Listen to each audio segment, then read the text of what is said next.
तो छोड़ देना चाहिए मंत्री पद मेरे हिसाब से। तो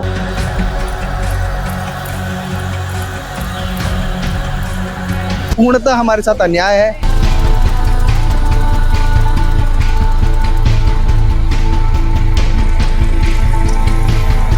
हम लोग IAS IPS बड़े बड़े वैज्ञानिक बनाने का काम करते हैं। देश के भविष्य जेकर हाथ में रखे आज वही लोगन मन ला सड़क में उतरने पड़ गए हुए। अभी हम मौजूद हैं राजधानी रायपुर के शंकर नगर में, जहाँ आप मोर सामने में तमाम लोगन देख पाते हो, और पीछे में बंगला देख पाते हो। टंकराम मंत्री है, उकर बंगला के सामने तमाम लोगन है जेकर हाथ में आपके और हमार भविष्य रहते और देश के भविष्य रहते। वो लोगन मन आज जो है सड़क पर उतर गए।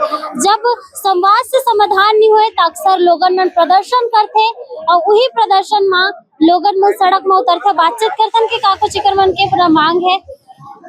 आज प्रदर्शन में आए थे आप लोग, क्या कुछ आप लोगों के प्रदर्शन में आए थे तो मंत्री जी से हमें बात सुनने को मिला कि 2000 प्रति दिवस कर रहे हैं, जो कि बिल्कुल भी उचित नहीं है।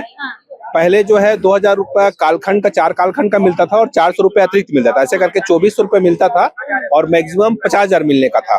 मंत्री जी के बयान से लग रहा है कि पॉलिसी में संशोधन हो रहा है और 2000 प्रति दिवस कर रहे हैं, उससे हमको कभी 50,000 मिलेगा नहीं। तो ये कैसे न्याय संगत है कि 50,000 देने की आप पॉलिसी बना रहे हो। दूसरी बात, पॉलिसी में आपने जिक्र किया कि 11 महीने का काम हमको देंगे, ना हमारी ज्वाइनिंग की तिथि कंफर्म है, ना हमारी रिलीविंग की तिथि कंफर्म है। कहीं ज्वाइनिंग जो है, जब तक हायर एजुकेशन से ऑर्डर नहीं आता तब तक हमको ज्वाइनिंग नहीं मिलता, उसके लिए हमको हर साल चक्कर लगाने पड़ते। देखिए अब 16 जून से सत्र प्रारंभ हो गया, आज हम 14 जुलाई को, हमारे पास ज्वाइनिंग का कोई आदेश नहीं है। रिलीविंग का भी वही हाल है, कहीं पर 15 मई को रिलीविंग मिलता है, कहीं को 30 मई को रिलीविंग मिलता है, कई कॉलेज ऐसे है जहाँ पे 30 जून तक रखा जाता है। तो ये फिक्स नहीं है। तो आपकी पॉलिसी बनाने का मतलब क्या हुआ? हमारी सरकार से ये डिमांड है कि पॉलिसी। दूसरी चीज, हमको छुट्टियों में पैसा नहीं मिलता, तो वही हमारी डिमांड चली कि हमारी सैलरी एक मुश्त कर दो, ताकि हमको जब दिवाली दशहरे में छुट्टी हो तो हम हंसी खुशी एंजॉय करें। हमारे पास छुट्टी आता है तो हमारे चेहरे में मायूसी आती है, क्योंकि उस दिन हमको पैसा नहीं मिलता। हम उस दिन दिहाड़ी मजदूर जैसा महसूस होता है कि आज काम नहीं लगा। तो ये सारी डिमांड लेके हम लोग यहाँ पर आए हुए हैं मंत्री महोदय से मिलने के लिए। 4 दिन पहले जब मंत्री महोदय से मुलाकात हुई, उनके OSD से मुलाकात हुई, तो ये बताया गया था कि आपके लिए कमेटी ने बहुत अच्छी रिपोर्ट दी है। कमेटी ने रिपोर्ट में कहा है कि आपको फिक्स सैलरी मिलेगा, 13 दिन का CL मिलेगा, आपके लिए बहुत अच्छी व्यवस्था होगी। लेकिन अभी 3 दिन पहले ही दैनिक भास्कर पेपर में छपा है कि 2000 रुपए प्रति दिवस मिलेगा। तो वही मांग को लेकर पुनः आए, तो ये हमको न्याय संगत नहीं लग रहा है कि 4 दिन पहले आपने कहा कि एक मुश्त सैलरी मिलेगी, आप बोल रहे हैं 2000 प्रति दिवस मिलेगा। तो आप ये बदल कैसे रहे बयानबाजी? इसका मतलब सरकार अच्छी तरीके से आप नहीं चला पा रहे हैं। तो छोड़ देना चाहिए मंत्री पद मेरे हिसाब से। तो कि आपको यही नहीं पता कि इस विभाग में क्या चल रहा है। विभाग के अधिकारी कुछ अलग बताते हैं, आप अलग बताते हैं, आपके OSD अलग बताते हैं। तो ये हम किसकी बात को माने? और ज्वाइनिंग क्यों नहीं मिल रहा है? हमारी पहली डिमांड ये कि ज्वाइनिंग क्यों नहीं दिया जा रहा है। जब सत्र प्रारंभ हो चुका है, आप प्रदेश के 335 महाविद्यालय में जाके देखिए, बहुत सारे महाविद्यालय ऐसे हैं जो अतिथि व्याख्यातों के भरोसे चल रहे हैं। जब अतिथि व्याख्यातों को अपने कार्यभार ग्रहण करने के लिए वो महाविद्यालय कैसे चलेगा, और 1 जुलाई से आपने अध्यापन प्रारंभ करने का एक ऑर्डर आपने निकाला है, शैक्षणिक कैलेंडर, वो कैसे पूरा होगा? फिर आप हमको जब ज्वाइनिंग देंगे तो हमारे ऊपर आप प्रेशर बनाएंगे, एक्स्ट्रा क्लास दीजिए, तो वह कैसे न्याय संगत होगा? यही सब डिमांड लेके हम लोग आज यहाँ पर मंत्री जी से मिलने आए थे। मंत्री जी से मुलाकात हुई कि नहीं? मंत्री जी से मुलाकात हुई, सिर्फ 2 मिनट की हुई। उसमें उन्होंने हमारी बातें नहीं सुनी। उन्होंने सिर्फ ये बताया कि आपके लिए समिति का निर्माण किया गया था। उस समिति के निर्माण में कहता है तो आपको नियमितता लाने के लिए, ताकि लाइब्रेरियन सबका नियमित हो जाए, और 2000 रुपये प्रतिदिन बताया गया, जो कि पूर्णतः हमारे साथ अन्याय है। क्योंकि हमारे पास लगभग एक के पास 5-5, 6-6 क्लासेस है।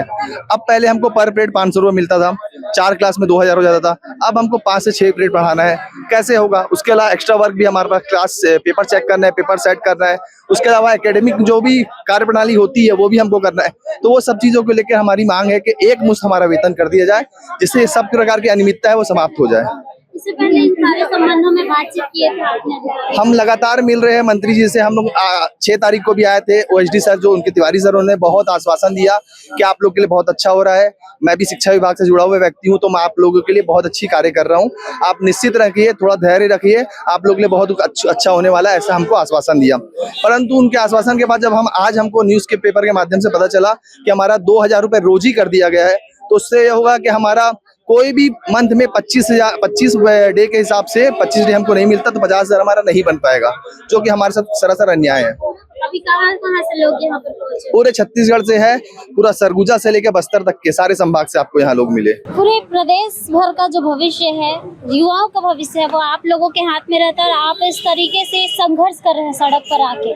क्या कहना चाहेंगे और मंत्री जी से क्या कुछ बात करेंगे? मैं एक ही चीज कहना चाहूँगा, ये उच्च शिक्षा विभाग की जो रीढ़ की हड्डी मैं पिछले बार से बोलते आया हूँ, ये धरना प्रदर्शन भी किए थे, वो अतिथि व्याख्याता ही है जो महाविद्यालय में अपने तन मन धन से, मैं बता दूं सूरजपुर का आदमी आज दंतेवाड़ा और बस्तर और गुर नक्सल इलाके में जा करके अपनी सेवाएं दे रहा है। उनके साथ ये छलावा ठीक नहीं है। हम लोग IAS IPS बड़े बड़े वैज्ञानिक बनाने का काम करते हैं, जो कि हमारा निस्वार्थ भाव रहता है। सरकार हमें कालखंड के हिसाब से पैसे दे रहे थे, 50,000 बढ़ा था, उसमें भी संतुष्ट थे, लेकिन हमारे साथ छलावा करते हुए इस कान से निकाल करके इस कान को पकड़ लिए और 50,000 बस बोल दिए कि 50,000 बनेगा, लेकिन किसी भी महीने में हमारा 50,000 नहीं बनेगा। मैं एक ही मांग करूंगा, संवेदना के साथ, बिल्कुल नरमता के साथ और हृदय को अपना निश्चल भाव से टंकराव वर्मा जी सोचे कि वो शिक्षक थे और शिक्षक क्या चीज होता है उनको अच्छी तरीके से पता है। उन्होंने भी बहुत से बच्चों का भविष्य बनाने का काम किए हैं और आज उच्च शिक्षा विभाग जैसे बहुत महत्वपूर्ण पद, जिससे छत्तीसगढ़ का नाम पूरे विश्व में फैलेगा, ऐसे विभाग को पकड़े हुए है। तो हम चाहते हैं कि अतिथि व्याख्याता भी एक शिक्षक ही है, उच्च शिक्षा की रीढ़ की है, प्रोफेसर है, वेल क्वालिफाइड है। तो हम चाहते हैं कि हमारी मांगे जो 57,700 संवैतनिक अवकाश की जो बात कर रहे हैं उसको पूर्ण करिए। और मैं तो ये चाहता हूं कि अभी विधानसभा का सत्र चल रहा है, 17 तारीख तक चलेगा, है ना, कल से लागू है। तो हम ये चाहते हैं कि विधानसभा में ध्यान आकर्षण हो, चाहे कैबिनेट में मीटिंग बुला करके वहीं पर हमारा प्रस्ताव और नई नीति जो है 57,700 का पास कर दे। हम उनका जय जयकार करेंगे और हमेशा के लिए आभारी रहेंगे, हमेशा के लिए ऋणी रहेंगे। और यदि हमारी मांग 57,700 पूरी होती है तो हम एक महासम्मेलन करेंगे पूरे छत्तीसगढ़ के अतिथि व्याख्याता लोग, और भव्य रूप से हम पूरे कैबिनेट का, पूरे सरकार का हम धन्यवाद ज्ञापित करेंगे और पूरे सम्मान के साथ उनको हमारे मंच में बुलाएंगे। पूरा प्रदेश भर के अतिथि शिक्षक जेमन अपन मांग ला लेके आज मंत्री के बंगला के घेराव करे, लेकिन मंत्री एमन सिर्फ आश्वासन देत हवे। जब लोगन मन के बात सीधा सरकार तक नहीं पहुंच पाए या फिर एक समस्या के समाधान नहीं मिले, तब लोगन ला सड़क में उतरना पड़ती, ओकर बाद भी हल नहीं निकले। अब देखे वाला बात ये हुई कि मन के मांग पूरा होते या फिर एमन ला इसने संघर्ष करे बर पड़ते। और देश के भविष्य एकरे हाथ में है, वैसा में कैसे हमार देश विकास करी और युवा मन कैसे अपन भविष्य गढ़ पाही। कमेंट में जरूर बताओ पूरा विषय में आप मन का कहना चाहत हो और ऐसे अपडेट पर हमारे संग जुड़े रहो। जोहार। खबरी चाय।